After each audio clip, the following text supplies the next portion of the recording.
नमस्कार साथियों, स्वागत है आपका आज के सेशन में। दोस्तों आज हम शुरू करने जा रहे हैं एक नया टॉपिक। तो नया टॉपिक क्या है? आज हम केंद्र शासित प्रदेशों के बारे में पढ़ेंगे। यूटीज का निर्माण किस प्रकार से हुआ, क्या इसके पीछे का पृष्ठभूमि है, क्या इसका इतिहास रहा। तो आज हम केंद्र शासित प्रदेशों के बारे में पढ़ेंगे। ठीक है, तो जल्दी शुरू करते हैं। चलिए पहला पॉइंट पढ़ते हैं कि अनुच्छेद 1, संविधान के अनुच्छेद 1 में भारत का राज्य क्षेत्र कितने क्षेत्रों में बांटा गया है? 3 श्रेणियों में। तो भारत का जो राज्य क्षेत्र है वो कितनी श्रेणियों में बांटा गया है? तो 3 श्रेणियों में बांटा गया है। एक क्या है? एक आपका राज्य क्षेत्र, ठीक है। दूसरा केंद्र शासित प्रदेशों में, और तीसरा बांटा गया है ऐसे क्षेत्र जो सरकार द्वारा किसी भी समय अधिग्रहित किए जा सके। तो ऐसे क्षेत्र जो राज्य सरकार द्वारा किसी भी समय अधिग्रहित किए जा सके। तो 3 क्षेत्रों में हमारे राज्य क्षेत्र को बांटा गया है। आगे बात करते हैं केंद्र शासित प्रदेशों के बनने से संबंधित क्या क्या प्रावधान रहे और क्या क्या चीजें रही इसके पीछे की पृष्ठभूमि, इसको देखते हैं। तो सबसे पहले क्या हुआ कि ब्रिटिश काल में 1874 का समय था जिसमें कुछ जिले, अनुसूचित जिले बनाए गए थे। ठीक है, उनको कौन से जिले बनाए गए थे? तो अनुसूचित जिले बनाए गए थे ब्रिटिश काल के समय 1874 में। उसके बाद क्या होता है कि आजादी के बाद, जब हमारा देश आजाद हो गया, 1947 में हमें आजादी मिली, उसके बाद जो हमारे अनुसूचित जिले थे इनको ग्रुप ग और ग्रुप घ में डाल दिया गया। किस में डाला गया? ग्रुप ग में और ग्रुप घ में। हमें पता है कि ग्रुप ABCD था आपका, क ख ग घ में डाले गए थे ग्रुप में बहुत सारे राज्य डाले गए थे इस तरीके से। तो जो अनुसूचित जिले थे वो किस में डाले गए थे? ग्रुप ग में और घ में डाले गए। इसके बाद क्या होता है कि 7वां संविधान संशोधन होता है 1956 में, और राज्य पुनर्गठन के तहत क्या होता है कि जो ग और घ में डाले गए थे जिले, उनको केंद्र शासित प्रदेश बनाया जाता है। इसको ध्यान रखना कि 7वां संविधान संशोधन जो हुआ था आपका 1956 में, तो उसमें जो ग्रुप घ में और ग में जो जिले डाले गए थे उनको केंद्र शासित प्रदेश बनाया गया। ठीक है, आगे देखते हैं कि कुछ यूटीज जो थे उनको समय समय पर क्या होता है कि पूर्ण राज्य का दर्जा दे दिया गया। तो जैसे कि हम पढ़ चुके हैं कि किन किन क्षेत्रों को राज्यों का दर्जा मिला, तो इससे पहले हम वीडियो में पढ़ चुके हैं। ठीक है, तो उसको देख लेना आप। तो उसमें हम पढ़ चुके हैं। तो जैसे कि मणिपुर हो गया आपका, त्रिपुरा हो गया, मिजोरम हो गया, हिमाचल प्रदेश हो गया, गोवा हो गया, ये पहले क्या थे? ये पहले केंद्र शासित प्रदेश हुआ करते थे। बाद में इनको क्या बना दिया गया? बाद में इनको पूर्ण राज्य का दर्जा दे दिया गया। ठीक है, इसको ध्यान रखेंगे। वर्तमान में अगर बात करी जाए तो कितने यूटी हैं? तो आपके 8 यूटी हैं, इसको ध्यान रखना। तो पहला कौन सा? अंडमान निकोबार। अंडमान निकोबार कब बनाया गया था? 1956 में, इसको ध्यान रखेंगे। दिल्ली को बनाया गया था 1956 में, और लक्षद्वीप को बनाया गया था 1956 में। तो 3 केंद्र शासित प्रदेश ऐसे थे जिनको 1956 में ही, 3 क्षेत्र ऐसे थे जिनको केंद्र शासित प्रदेश 1956 में बनाया गया था। एक आपका अंडमान निकोबार, दूसरा हो गया दिल्ली, और तीसरा हो गया लक्षद्वीप। तो 3 क्षेत्रों को केंद्र शासित प्रदेश बनाया गया था, 3 जिलों को, कब? 1956 में। उसके बाद क्या होता है 1962 में और 61 का समय। तो दमन और दादरा और नगर हवेली को बनाया गया था 1961 में, और दमन और दीव को बनाया गया था 1962 में।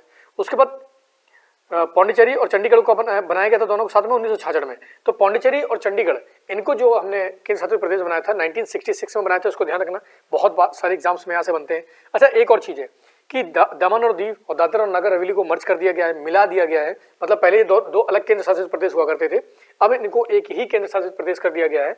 कब मर्ज किया गया था? 2020 में। इसको भी हम ध्यान रखेंगे कि 2020 में इनको मर्ज कर दिया गया, मिला दिया गया। और 2019 में 2 नए केंद्र शासित प्रदेश निकल के आते हैं जिसका नाम जम्मू कश्मीर और लद्दाख है। तो जम्मू कश्मीर और लद्दाख को कब केंद्र शासित प्रदेश बनाया गया? तो आपका ये था 2019 में।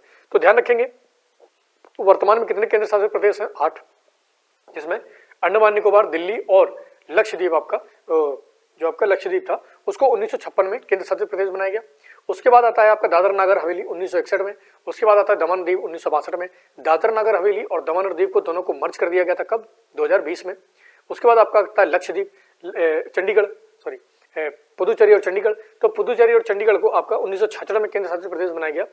अब 2019 में क्या हुआ कि जम्मू कश्मीर जो राज्य था उसको जम्मू कश्मीर और लद्दाख 2 केंद्र शासित प्रदेशों में बांट दिया गया। तो इस प्रकार से पूरा ये क्रम था। आगे देखते हैं कि केंद्र शासित प्रदेश बनाने के कारण क्या होते हैं। तो कारणों के हम देखते हैं कि राजनीतिक और सामाजिक।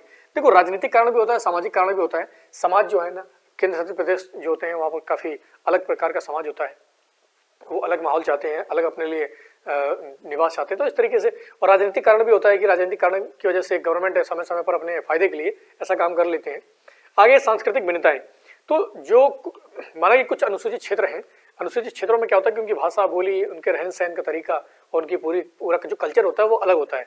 तो मॉडर्न जमाने से जुड़ने में उन्हें थोड़ा सा वक्त लगता है और वो नहीं चाहते हैं कि हम इससे जुड़ें, तो वो अपने ही रीति रिवाज में रहते हैं। अब जैसे अंडमान निकोबार में चले जाएंगे तो बहुत सारी ट्राइब मिलती हैं आपको, और बहुत सारे जो केंद्र शासित प्रदेश हैं वहाँ पर ऐसा होता है कि बहुत अलग प्रकार की भिन्नताएं होती हैं, अलग प्रकार का संस्कृत भिन्नताएं वहाँ पर पाई जाती हैं। ठीक है, अब सामरिक महत्व का मतलब क्या है कि स्ट्रेटेजिक लोकेशन बहुत इंपॉर्टेंट होती है इसके लिए। अब क्या है ना कि अगर ऐसे केंद्र शासित प्रदेश को राज्य बना दिया जाए, मान लीजिए अंडमान निकोबार है, तो अंडमान निकोबार जो है आपका, तो उसकी स्ट्रेटेजिक लोकेशन बहुत इंपॉर्टेंट है, ठीक है, मलक्का की खाड़ी के पास है वो।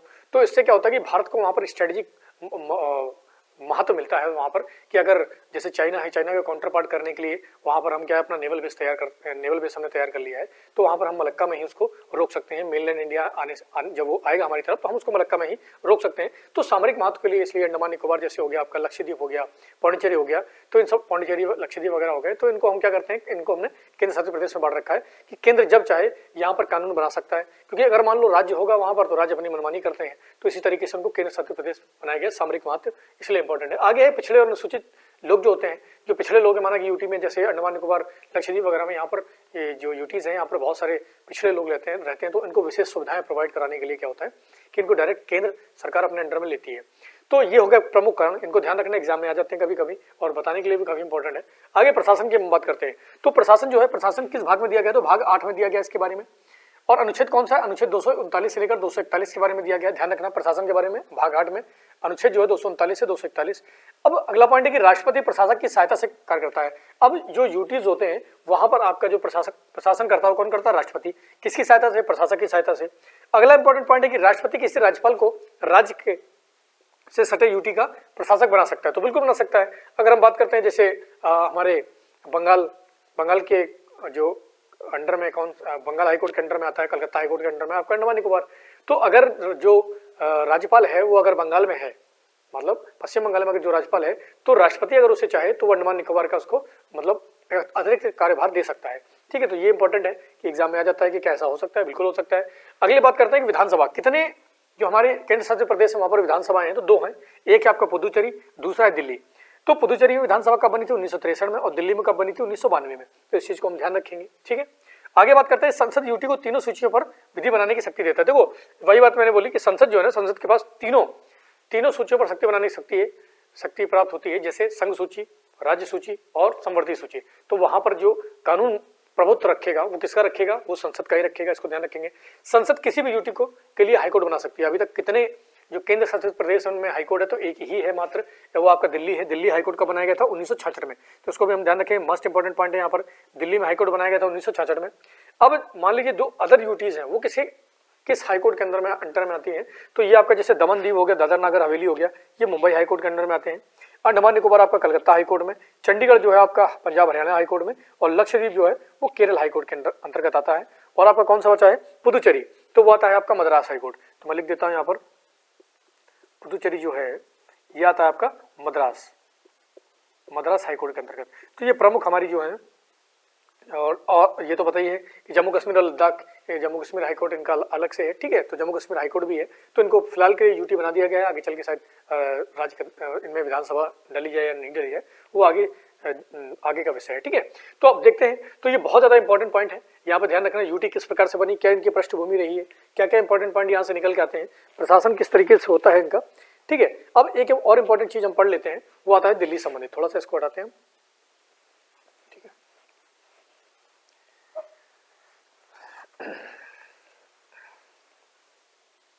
थोड़ा सा बस पढ़ना है।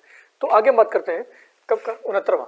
तो एक चीज ध्यान रखेंगे, 69वां जो संविधान संशोधन हुआ था 1991 में, इसमें क्या हुआ था कि दिल्ली को आपका राष्ट्रीय राजधानी क्षेत्र घोषित किया गया था। कौन सा, राष्ट्रीय राजधानी क्षेत्र।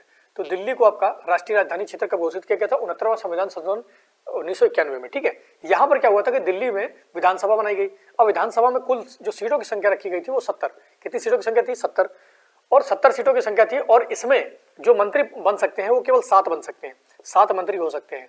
माना कि 6 + 1, मतलब मुख्यमंत्री को अगर मिला दें तो कुल मिला के 6 मंत्री और 1 मुख्यमंत्री। तो टोटल आपके कितने मंत्री हो सकते हैं मुख्यमंत्री सहित, तो 6 मंत्री हो सकते हैं, मुख्यमंत्री के सहित आपके 7 मंत्री हो सकते हैं। तो इस चीज को ध्यान रखना है। ठीक है, अच्छा यहाँ पर 70 सदस्य हैं, तो ये इंपॉर्टेंट फैक्ट था दिल्ली के बारे में। तो ध्यान रखना, ये सारी चीजें पढ़ते रहो। दिल्ली को कब राष्ट्रीय राजधानी क्षेत्र घोषित किया गया, तो 69वां संविधान संशोधन 1991 में हुआ था। कारण क्या थे, प्रशासन किस तरीके से संभलता है, और जो पृष्ठभूमि थी हमने पढ़ लिया। कब इनका निर्माण हुआ, कितने यूटी हैं, कब दादर नगर हवेली दमन दीव को मिला दिया गया, जम्मू कश्मीर को कब बनाया गया, दिल्ली में हाईकोर्ट कब बना, कौन सा केंद्र शासित प्रदेश किस हाई कोर्ट के अंतर्गत आता है। तो ये बहुत ज़्यादा मस्ट इंपॉर्टेंट पॉइंट है। पुदुचेरी के बारे में कब विधानसभा गठन हुआ था, दिल्ली के बारे में कब गठन हुआ था, ये बहुत पूछे आते हैं एग्जाम में, ठीक है। इस चीज़ को ध्यान रखना, राष्ट्रपति जो है ना राज्यपाल को राज्य से सटे किसी भी यूटी का प्रशासक बना सकता है, ये भी बहुत इंपॉर्टेंट पॉइंट है।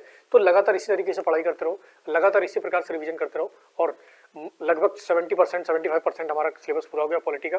इसके बाद हम नया सब्जेक्ट उठाने वाले हैं। तो ध्यान रखो, इस तरीके से पढ़ाई करो, सफलता जरूर मिलेगी। ज़्यादा भटकने की जरूरत नहीं है, ज़्यादा पोथी पत्रा लेके मत बैठ जाओ कि बस पोथी पत्रा लिए जा रहे हैं, पढ़ाई हो नहीं रही है। तो लगातार रिवीजन करो, लगातार देखते रहो वीडियो। तो आज के लिए इतना बहुत है। जय हिंद।